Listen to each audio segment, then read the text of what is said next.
मैं 3 दिन के दौरे पर आया था।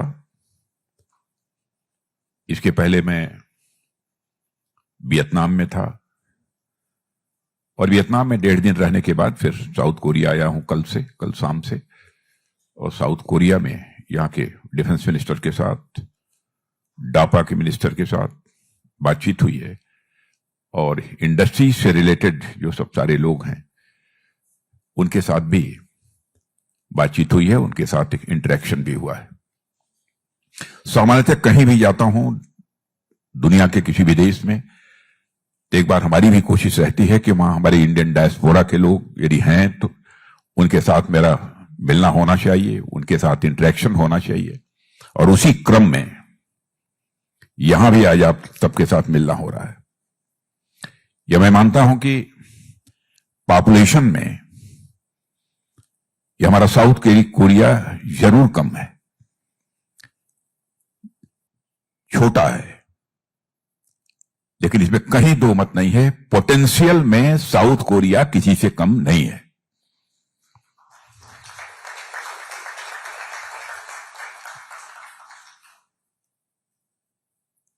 और आज जब मैं आप सबके बीच यहां पर आया हूं तो क्या बातचीत हुई है उसकी चर्चा करने का कोई औचित्य नहीं है। क्योंकि भारत से आया हूं तो स्वाभाविक रूप से आप लोग जानना चाहते होंगे कि भारत में क्या चल रहा है, क्या भारत की स्थिति है।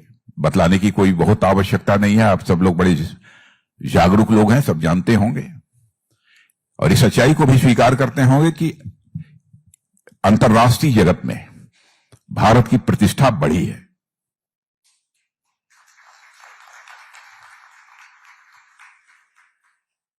पहले आपने देखा होगा कि इंटरनेशनल फोरम पर भारत जब कभी कुछ बोलता था तो भारत की बातों को जितनी गंभीरता पूर्वक लिया जाना चाहिए दुनिया नहीं लेती थी।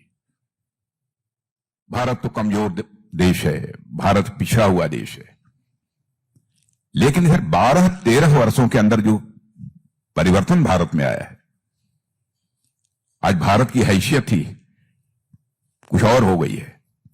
आज यदि इंटरनेशनल फोरम पर भारत कुछ बोलता है तो सारी दुनिया कान खोलकर सुनती है भारत बोल क्या रहा है।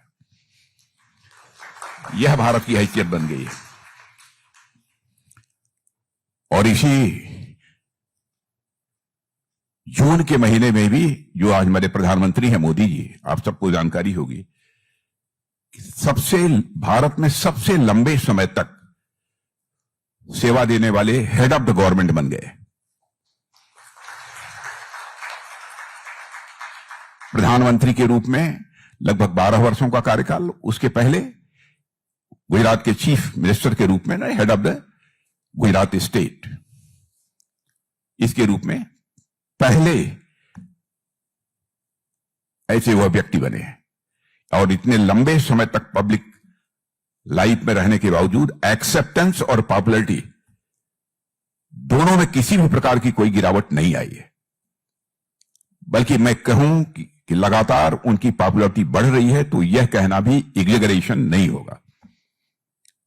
क्योंकि आप देख रहे हैं चुनाव दर चुनाव जो होते जा रहे हैं, बराबर हमारी पार्टी को कामयाबी हासिल होती जा रही है। और लंबे समय तक जब भी कोई गवर्नमेंट काम करती है तो स्वाभाविक रूप से एक मेजर फैक्टर होता है एंटी इनकम्बेंसी का। लेकिन मुझे लगता है कि मोदी जी के मामले में एंटी इनकम्बेंसी का यह फैक्टर इररिलेवेंट हो गया है। क्योंकि कई जो ग्लोबल सर्वे हुए हैं, इन ग्लोबल सर्वेज में भी एक ऑर्गेनाइजेशन का नाम लेना चाहूंगा जिसका नाम है मॉर्निंग कंसल्ट सर्वे। इसके हिसाब से प्रधानमंत्री नरेंद्र मोदी लगातार दुनिया के सबसे लोकप्रिय नेता बने हुए हैं। यह हम सब भारतवासियों के लिए गौरव का विषय है। यह मैं मानता हूं कि यह कोई छोटी उपलब्धि नहीं है, बड़ी उपलब्धि है। और इतने लंबे समय तक सत्ता में रहने के बावजूद आज तक न प्राइम मिनिस्टर के ऊपर और न किसी मिनिस्टर के ऊपर कोई भी करप्शन का एक भी आरोप नहीं लग पाया है।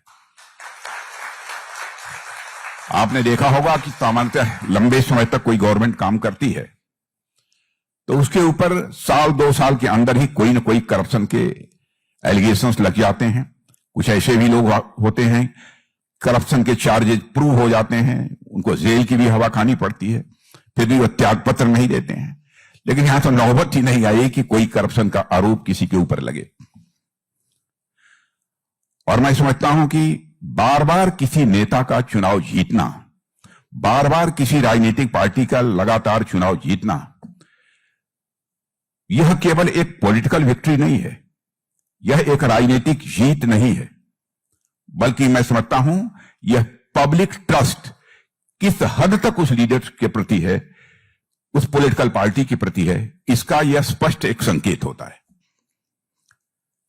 और इस दृष्टि से यदि मैं कहूं कि हमारे प्रधानमंत्री मोदी जी विश्व के एक असाधारण नेता बन गए हैं, जिन पर कि सर्वाधिक जनता का भरोसा और विश्वास लंबे समय तक हेड ऑफ द स्टेट रहने के बावजूद भी आज कायम है, ऐसा बिरले ही देखने को मिलता है।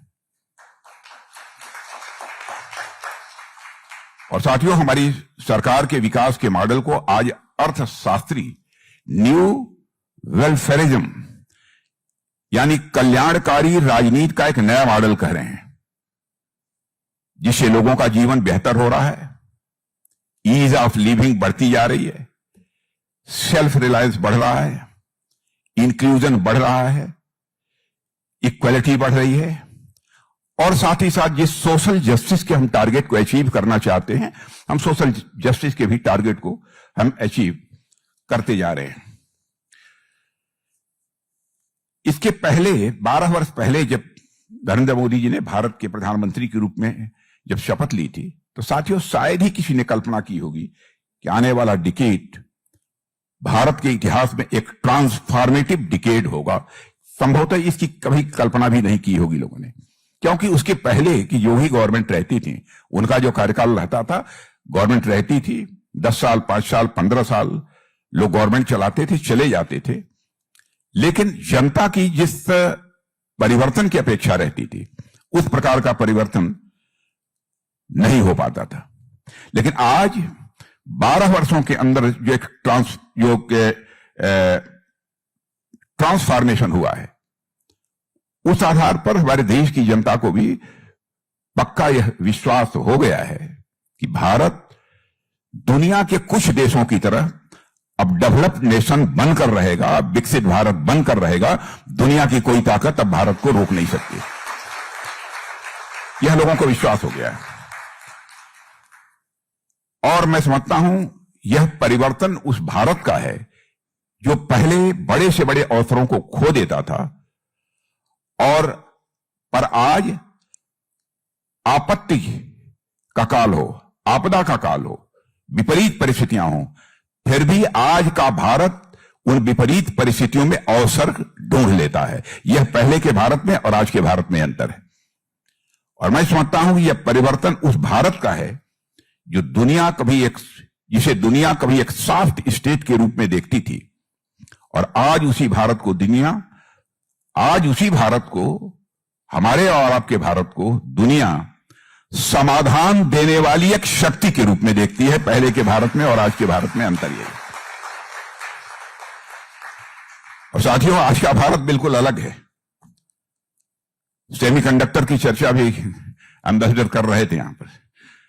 सेमीकंडक्टर के क्षेत्र में भारत तेजी से बढ़ रहा है। मैं समझता हूं सेमीकंडक्टर के क्षेत्र में काम करने वाले लोगों को इस बात की जानकारी होगी, और प्रधानमंत्री ने एक वादा किया था कि 2025 के अंत तक made in India semiconductor chip बाजार में आ जाएगी। और इस वादे को पूरा करते हुए आप सबको भी जानकारी होगी कि सेमिकॉन इंडिया 2025 के कॉन्फ्रेंस में भारत में विकसित विक्रम 32 बिट प्रोसेसर चिप प्रधानमंत्री मोदी जी को भेंट कर दी गई।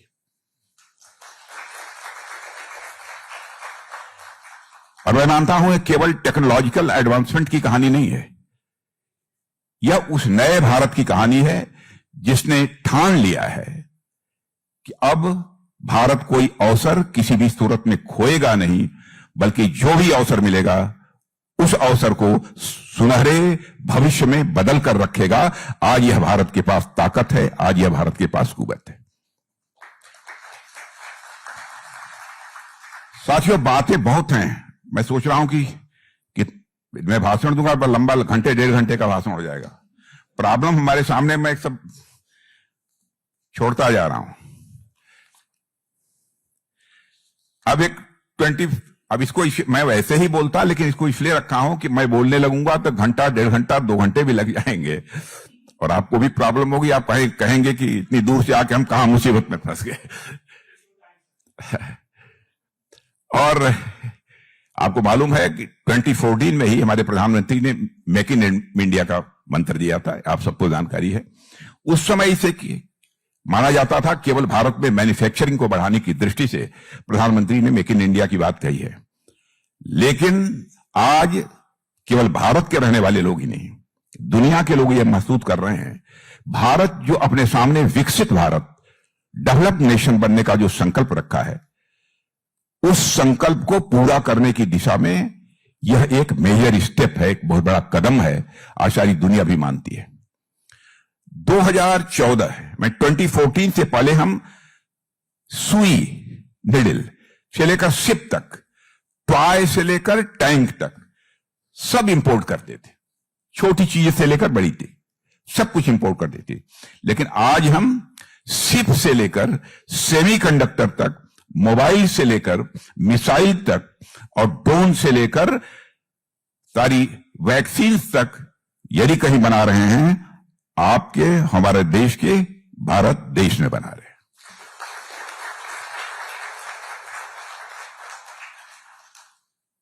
और इन सब सारे संदर्भों में भारत तो आगे बढ़ ही रहा है, लेकिन भारत कमजोर भारत इस मामले में भी नहीं है। समझिए, इस मामले में भी भारत अब कमजोर भारत नहीं है। नहीं समझे? समझ गए?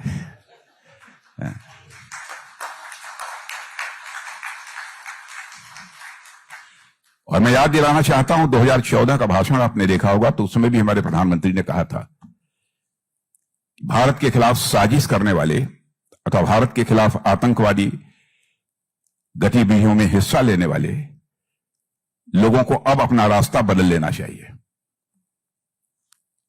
क्योंकि भारत अब पहले का भारत नहीं है। भारत को यदि कोई छेड़ेगा तो भारत उसे छोड़ेगा नहीं। यह भारत है। और आपने देखा ही होगा उसके पहले के बालाकोट और कौन कौन सी स्ट्राइक हुई है, सारी स्ट्राइक की मैं चर्चा नहीं करना चाहता। इधर ऑपरेशन सिंदूर में हमारे सेना के जवानों ने करिश्मा किया है। मेरे बहनों भाइयों, बहुत सारे लोगों ने बीच में कंफ्यूजन फैलाने की कोशिश की, क्योंकि इमेजरी नहीं आई थी उस समय। सारी इमेजरी हम लोगों के पास रखी है, क्या क्या किया है हमारे सेना के जवानों ने। यहां पर बहुत डिटेल में जाकर उसकी चर्चा करने का कोई औचित्य नहीं है।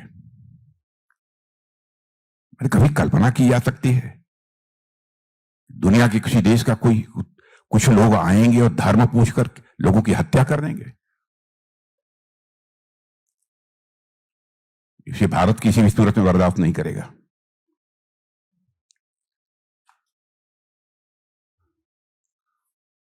और यह बात सच है कि भारत एक रेस्पॉन्सिबल न्यूक्लियर पावर है, और भारत ने हमेशा नो फर्स्ट यूज की पॉलिसी में अपना विश्वास रखा है, और अंतर्राष्ट्रीय मंचों पर उसे बराबर फॉर्मली हमने दोहराया है।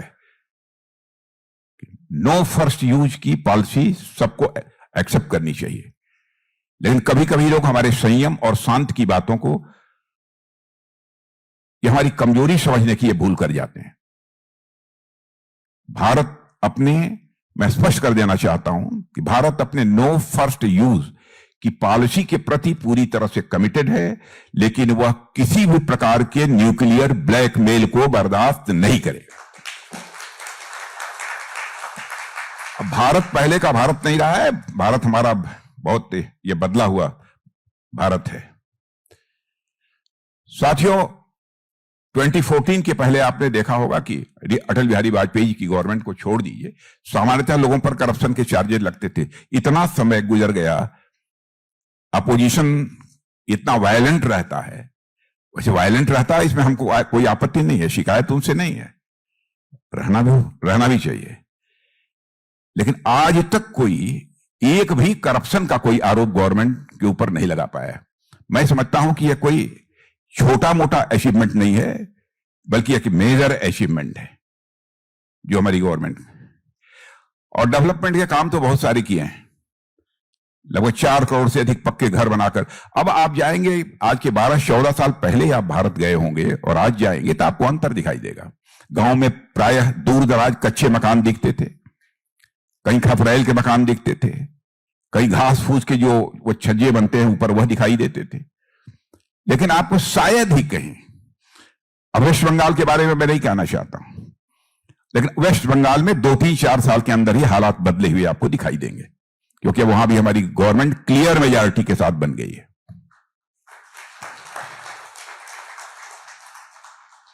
और पानी की समस्या से ही लोगों को निजात दिलाई हम लोगों ने। 12.5 करोड़ नए परिवारों तक पानी पहुंचाने में हम लोगों ने कामयाबी हासिल की है। यानी कई वेलफेयर स्कीम्स, बहुत डिटेल में जाकर सारी वेलफेयर स्कीम्स की चर्चा करने का कोई औचित्य नहीं है।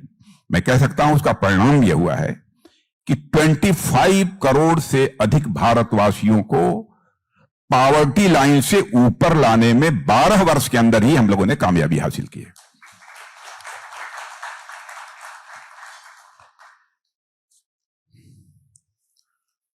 और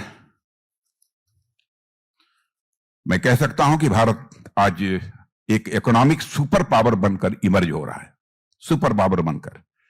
और इसका प्रमाण है कि भारत में आने वाले फॉरेन डायरेक्ट इन्वेस्टमेंट एफडीआई 2014 से लेकर 2024 तक भारत में $700 अरब से अधिक का एफडीआई आया है। पिछले 25 सालों में भारत में जितना कुल एफडीआई आया है उसका करीब 70% हिस्सा सिर्फ हाल के वर्षों में भारत में आया है। माने एफडीआई यदि भारत में आ रही है, इसका मतलब कि भारत की इकोनॉमी की मजबूती और भारत की इकोनॉमी जिस दिशा में जा रही है उसके प्रति दुनिया में लोगों का भरोसा और विश्वास बढ़ा है। भारत ने यूरोपियन यूनियन और अमेरिका जैसे बड़े देशों के साथ भी ट्रेड डील्स भी की हैं। और भारत ने ये डील्स किसी भी मजबूरी बस नहीं की हैं, बल्कि इक्वल पार्टनर की हैसियत से की हैं और इक्वल टर्म्स पर भी की हैं। जितनी भी हमारी डील है इस पर कहीं भी हम झुके नहीं हैं। सोलर एनर्जी के मामले में भी भारत ने बहुत ही रिकॉर्ड कायम किया है। मित्रों, उस डिटेल में मैं नहीं जाना चाहता। और आज से 12 साल के पहले ऐसे भी हालात था कि पहले फंडिंग और सपोर्ट की कमी के कारण नया बिजनेस और नया वेंचर केवल बड़े बड़े जो बिजनेस फैमिलीज के लोग ही हैं वह शुरू कर पाते थे। और देश के हालात पहले ऐसे थे कि स्टार्टअप्स का नंबर केवल लेस देन 500 हुआ करता था।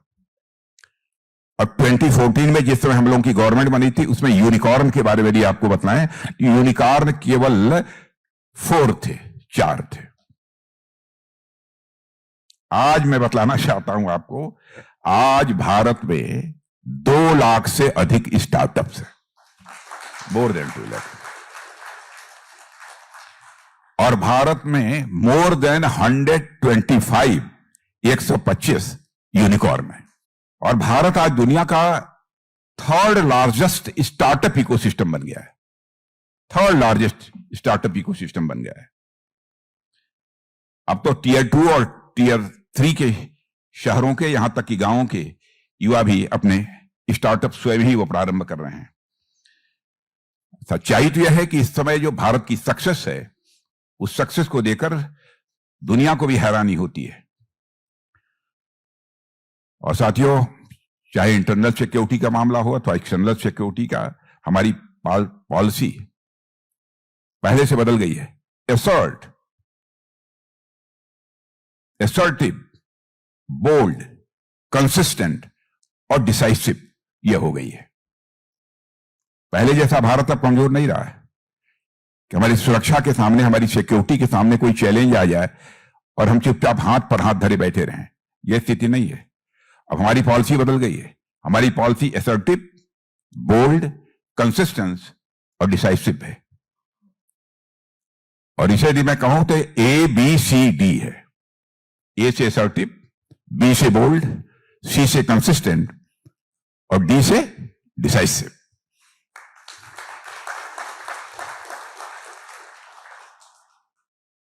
नक्सलिज्म के बारे में भी भारत में पहले चर्चा सुनते रहे होंगे, इतने लोग मारे गए, ये हुआ वो हुआ, बहुत सारी, वो डिटेल में नहीं आना चाहता हूं। शायद ही अब आपको कोई घटना सुनने को मिले, नहीं तो 20-20, 25-25, 30-30 की संख्या में हमारे सिक्योरिटी फोर्स के जवान मारे जाते थे। ऐसे हालात थे। इस फ्रंट पर भी हमको काफी कामयाबी मिली है। डिफेंस मिनिस्टर हूं, स्वाभाविक रूप से आप जानना चाहेंगे कि मिनिस्ट्री में क्या हो रहा है। पहले जो कुछ भी लेना होता था हम दुनिया के दूसरे देशों से लेते थे, यानी हम इंपोर्ट करते थे। हालात तो बदले हुए हैं। आपको मालूम होगा, शायद हमारे जो नौजवान बच्चे हैं जो डाटा वगैरह देखते होंगे उनको शायद जानकारी होगी। पहले भारत में जो डिफेंस मैन्युफैक्चरिंग होती थी 2014 के पहले, इतनी डिफेंस मैन्युफैक्चरिंग होती थी कि अप्रॉक्सीमेटली 1000 करोड़ का एक्सपोर्ट किसी तरीके से हो जाता था दुनिया को। और आज आपको जानकर यह खुशी होगी, 12 वर्षों के अंदर यह परिवर्तन आया है कि आज हम डिफेंस आइटम्स, इसमें वेपन्स, एमिनिशंस, या सब सारी चीजें आती हैं, 12 वर्षों के अंदर ही हम 40,000 करोड़ से ज्यादा का इस समय हम एक्सपोर्ट कर रहे हैं। और कुछ ही दिनों में आपको जानकारी, 1-8 साल के अंदर, 1.5 साल के अंदर ही ज्यादा से ज्यादा यदि हुआ, बहुत एडवर्स यदि सिचुएशन रही तो, नहीं तो 2 साल के अंदर 50,000 करोड़ के एक्सपोर्ट, डिफेंस आइटम्स के एक्सपोर्ट की जानकारी आपको मिल जाएगी। और हमारी गवर्नमेंट के रहते डिफेंस सेक्टर में एक मेजर चेंज आया है। भारत की पॉलिसी आज रिएक्टिव नहीं बल्कि प्रोएक्टिव है। और मेरा भी यह व्यक्तिगत रूप से मानना है कि राष्ट्रीय सुरक्षा के किसी कीमत पर किसी भी सूरत में समझौता नहीं किया जाएगा। और इसी सोच के साथ भारत इंडिजिनस डिफेंस मैन्युफैक्चरिंग को तेजी के साथ बढ़ावा दे रहा है। हमारा डिफेंस प्रोडक्शन जो टोटल होता था 2014 के पहले, वो अप्रॉक्सीमेटली 45,000 करोड़ का हुआ करता था। आज जो फिगर आ चुकी है वह डिफेंस प्रोडक्शन 1,54,000 करोड़ का हो गया है।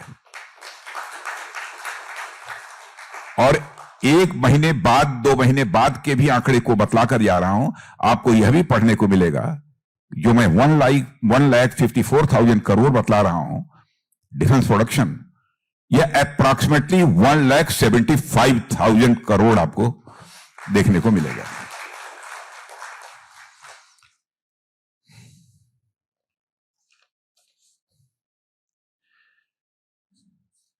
अब आज भारत की हालत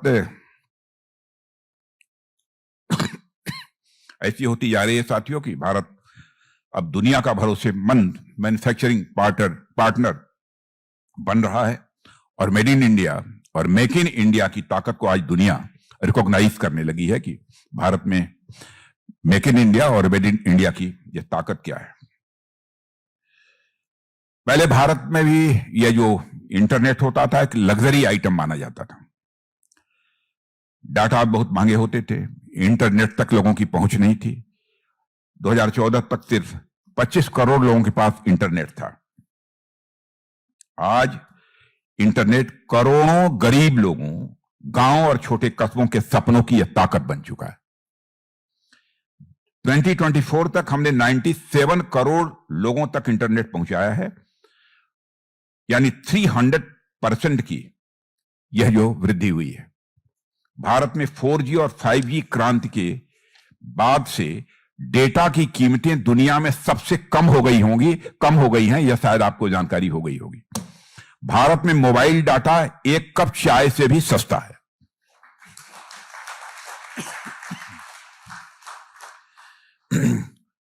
और साथियों, केवल आंकड़े नहीं है, बल्कि यह नए भारत में हो रही डिजिटल क्रांति का यह सिंबल है, यह प्रतीक है। और यह उस बदलते हुए भारत की कहानी है जहां गांव का बच्चा ऑनलाइन आज पढ़ाई कर रहा है, किसान मोबाइल पर मंडी के भाव देख रहा है, छोटे दुकानदार पूरे देश में ऑनलाइन अपना सामान बेच रहे हैं, और एक मां वीडियो कॉल पर हजारों किलोमीटर दूर बैठे, भले ही यहां पर बैठा हो साउथ कोरिया में, वो मां अपने बच्चे को वीडियो में देख रही है। यह है भारत। यूपीआई पेमेंट के मामले में तो करिश्मा हो गया है। यूपीआई तो भारत की देन है, इसमें भी करिश्मा हो गया है, और इसी के माध्यम से सारा पैसे का लेन देन चल रहा है। फ्रांस और सिंगापुर सहित 7 देशों में आज तक 7 कंट्रीज ने यूपीआई को अपनाया है। शायद इधर नंबर 1-2 बढ़ न गया हो, मैं नहीं कह सकता हूं, लेकिन हमारी जो जानकारी है अभी 7 कंट्रीज ने इसे अडॉप्ट किया है।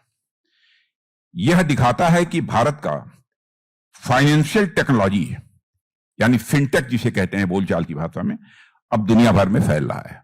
और यूपीआई ने कैश पर भारत के लोगों की निर्भरता को, कैश के ऊपर भारत के लोगों की जो डिपेंडेंस थी उसको काफी कम किया है, और इनफॉर्मल इकोनॉमी को कंट्रोल किया है, ट्रांसपेरेंसी बढ़ाई है।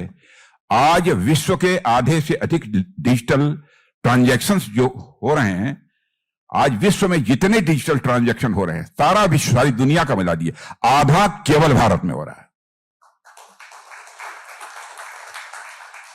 और आज दुनिया में जितने भी रियल टाइम पेमेंट होते हैं उनका करीब 49% यूपीआई के जरिए हो रहा है।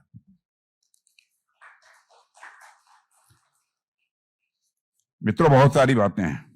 चंद्रयान 3 की लॉन्चिंग, सक्सेसफुल लॉन्चिंग, उसके बारे में आपको जानकारी है ही। और भारत पहला देश बन गया है जो कि चंद्रमा के साउथ पोल पर पहुंचने में अपनी कामयाबी हासिल की है। पहला देश बन गया है।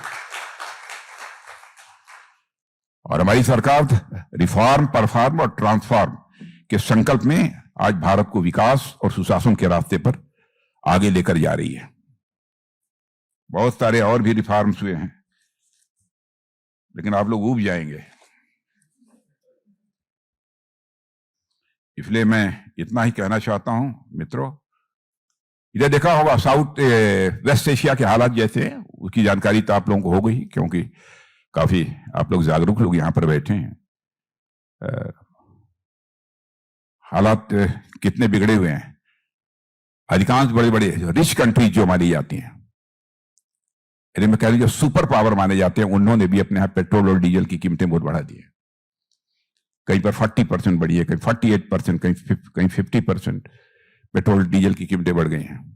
हमारे अब जाकर 3-4-5 दिन पहले पेट्रोल और डीजल की कीमत केवल 3 रुपया पर लीटर बढ़ी है। अब ऐसी क्राइसिस है, दुनिया के अधिकांश देश इससे प्रभावित हुए हैं, और इस क्राइसिस में भारत दुनिया का अकेला देश है जिसने कि 32 कंट्रीज के साथ फ्री ट्रेड एग्रीमेंट करने में कामयाबी हासिल की है।